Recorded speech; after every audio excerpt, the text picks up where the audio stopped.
Hello दोस्तों, नमस्कार। शुक्रवार के दिन माँ संतोषी का पूजा किया जाता है। इस दौरान माता का पूजा अर्चना, अंत में कथा सुनी जाती है।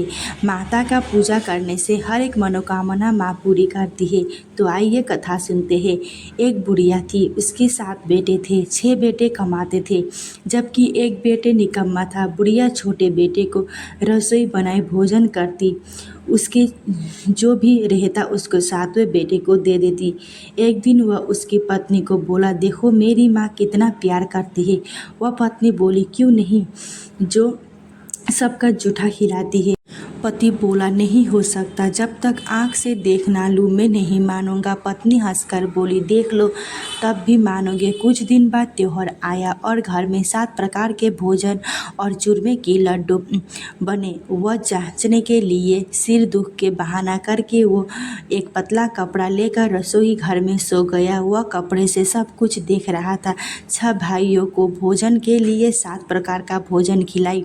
जब 6 भाई भोजन करके उठ गए, माँ ने जूठे थालियों में से लड्डुओं का टुकड़ा निकालकर लड्डू बनाकर जुठवा साफ करके बुढ़िया ने, बेटा उठो, 6 भाई भोजन कर लिए, अब तुम ही हो, उठो, कब खाओगे। वह बोला, मुझे भोजन नहीं करना है, मैं परदेश जा रहा हूँ। माँ कहीं, कल जाता ही तो आज ही चला जा। वह बोला, हाँ आज ही जा रहा हूँ। वह यह कहकर घर से निकल गया और चलते समय पत्नी को याद आया। पत्नी गौशाला में काम कर रही थी। वह जाके बोला, हम जावे परदेश, आवेगे कुछ साल, तुम रहियो संतोष से धर्म अपने पाल। पत्नी बोली, जाओ पिया, अंदर से हमारी सोच हरावे, राम भरोसे तुम रहो, ईश्वर तुम्हें सहाय दे। निशानी अपना देह धरु में घोर, सुधी मति हमारी विरासियो, रखियो मन गंभीर। पति बोला, मेरे पास तो कुछ नहीं, यह अंगूठा ही है, सो ले लो, अपनी कुछ निशानी मुझे भी दे। पत्नी बोली, मेरे पास तो क्या है, यह गरीब भरी हाथ है। यह कहकर उसके पीठ पर गोबर के हाथ का थाप मार दी।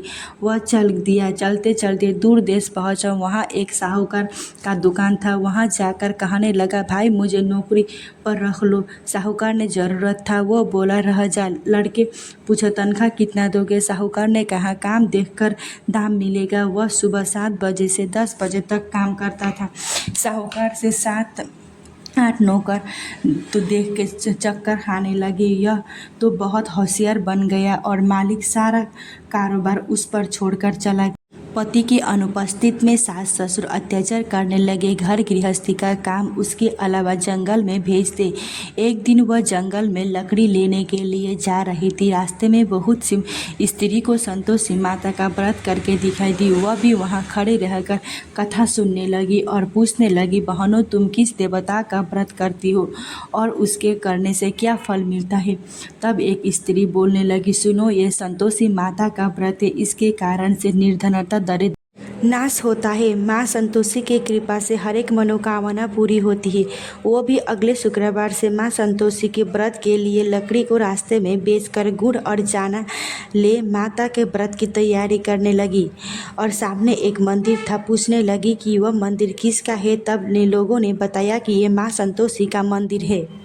वह मंदिर में जाकर माँ के चरणों में लेटने लगी, विनती करने लगी, माँ मैं तो निपट अज्ञानी हूँ, व्रत के कुछ भी नियम नहीं जानती हूँ, मैं दुखी हूँ। हे माता जगत जननी, मेरा दुख दूर कर दे, तेरे चरण में मैं आई हूँ।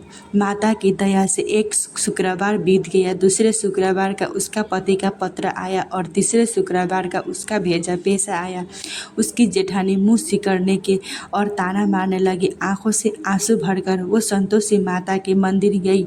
माँ मैंने तुमसे पैसा कब मांगा था, मुझे तो अपने सुहाग से मतलब है, मैं अपने पति का दर्शन मांगती हूँ। तब माँ ने प्रसन्न होकर कहा, जा बेटी, तेरे स्वामी आएगा। यह सुनकर खुशी से बावली होकर घर जाकर काम करने लगी।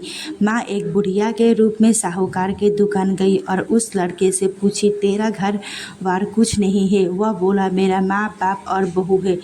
माँ बोली, भोले पुत्र, तेरी बहू घोर कष्ट में है, वह तेरे लिए तरस रही है। वह बोला, माताजी यह मालूम है, परंतु कैसे जाऊं? मेरे बात सुन। सवेरे नहा धोकर संतोषी माता के घी का दीपक जला और दुकान पर जाके बैठ जा। उसने वैसा ही किया जो माता ने बताया। तब शाम को धन का भोरी ठेल लग गया। फिर वह घर ले जाने के लिए कपड़ा सामान खरीद लिया। यहाँ काम से निपट कर तुरंत घर की ओर रवाना हो गया और उधर पत्नी पति को देख बहुत प्रसन्न हो गई। ऐसे ही शुक्रवार का व्रत रखने से माँ संतोषी आपकी हर एक मनोकामना पूरी करती है। वीडियो को पूरे देखिए तो प्लीज़ चैनल को शेयर सब्सक्राइब कर दीजिए।